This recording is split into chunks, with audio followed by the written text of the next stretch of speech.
আসসালামু আলাইকুম। দেখো আমাদের গাছে কত সুন্দর আম হয়েছে। এই আম নিয়েই তোমাদেরকে একটা রেসিপি দেখাবো। দেখো কত সুন্দর আম। এই আমার আম পেড়ে নিয়েছি, ওখানে নারকেল আছে একটা। এখানে আমি নারকেলের দুধ বের করে নিয়েছি।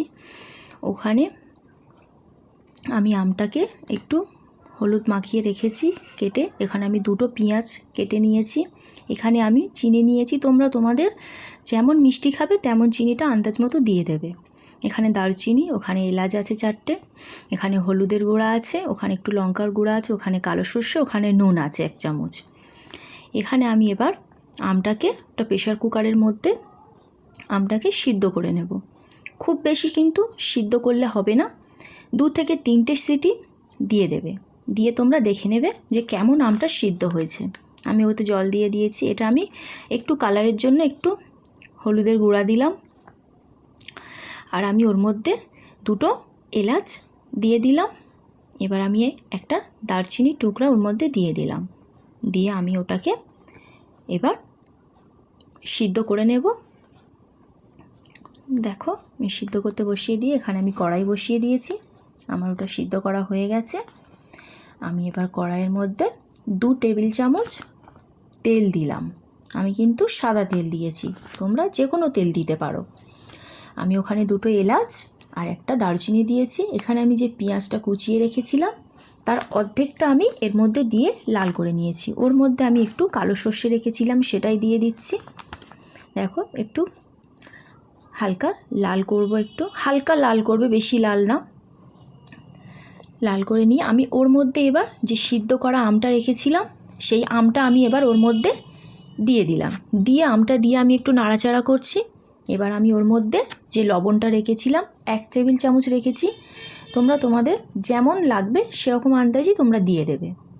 ওখানে হলুদের গুঁড়াটাও দিয়ে দিলাম, লঙ্কার গুঁড়া দিয়ে হলুদের গুঁড়াটা দিয়ে আমি ওটাকে একটু কষিয়ে নিয়ে ওর মধ্যে অল্প একটু নারকেলের দুধ দিলাম। দিয়ে আমি ওটাকে কষিয়ে নিচ্ছি। কষিয়ে নিয়ে ওর মধ্যে আমি বড় কাপের 1 কাপ চিনি অ্যাড করলাম। এবার আমি ওর মধ্যে নারকেলের যে দুধটা বের করে রেখেছিলাম সেটাই আমি ওর মধ্যে দিয়ে দিলাম। দুধটা কিন্তু কাঁচা দুধই তোমরা দেবে, ওটা দুধটাকে জাল করতে হবে না। দুধটা আমি দিয়ে দেখো নাড়াচাড়া করে নিচ্ছি একটু। দুধটা নাড়াচাড়া করা হয়ে আমার ওখানে ওটা ফুটছে, দেখো খুব সুন্দরভাবে ওটা ফুটছে। আমি ওর মধ্যে 2টো এলাচ দিয়ে দিলাম। তোমরা চাইলে দিতে পারো, নাও দিতে পারো, দিলে বেশি ভালো লাগবে, যার জন্য আমি 2টো এলাচ ওর মধ্যে দিয়ে দিয়েছি। এবার আমি কড়াই বসিয়ে দিয়েছি ওটাকে ফোড়ন দেওয়ার জন্য। আমি ওর মধ্যে এবার সরিষার তেল দিয়েছি 2 টেবিল চামচ। দিয়ে তেলটাকে ভালো করে গরম করে নিয়ে ওর মধ্যে আমি দেব 2টো এলাচ, ওটাকে ফোড়ন দেওয়ার জন্য। আর অল্প একটু কালো সর্ষে দিয়েছি ফোড়নের জন্য। আর যে পেঁয়াজটা আমি কুচিয়ে রেখেছিলাম অল্প ছিল, সেটাই আমি ওর মধ্যে দিয়ে দিয়েছি। দিয়ে এবার আমি ওটাকে একটু লাল লাল করে, ওখানে আমার ওটা তো ফোটানো হয়ে গেছে, ওটা ফুটিয়ে ভালো করে ফুটিয়ে নিতে হবে।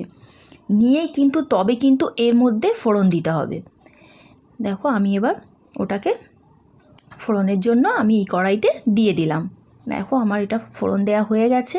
কত সুন্দর এসছে, দেখো কত সুন্দর দেখতে হয়েছে। দেখো দেখো আমার ফোড়ন দেওয়াও কমপ্লিট করে আমি এবার ওটাকে নামিয়ে নেব। দেখো কত সুন্দর হয়েছে। আমি এখানে একটা পাত্র নিয়ে নিয়েছি, ওর মধ্যেই আমি ওটা এবার আস্তে আস্তে ওটা ঢেলে নেব। দেখো কত সুন্দর। এইরকমভাবেই ফুটিয়ে কিন্তু তোমরা এটা বানিয়ে খাবে। বানিয়ে খেয়ে কিন্তু আমাকে বলবে কেমন হয়েছে খেতে, তোমাদের ভালো লেগেছে কি না আমাকে কিন্তু কমেন্টে জানাবে। একটা লাইক অবশ্যই করো, সাবস্ক্রাইব করে দিও, পাশে থাকা বেল আইকনটি অবশ্যই প্রেস করো।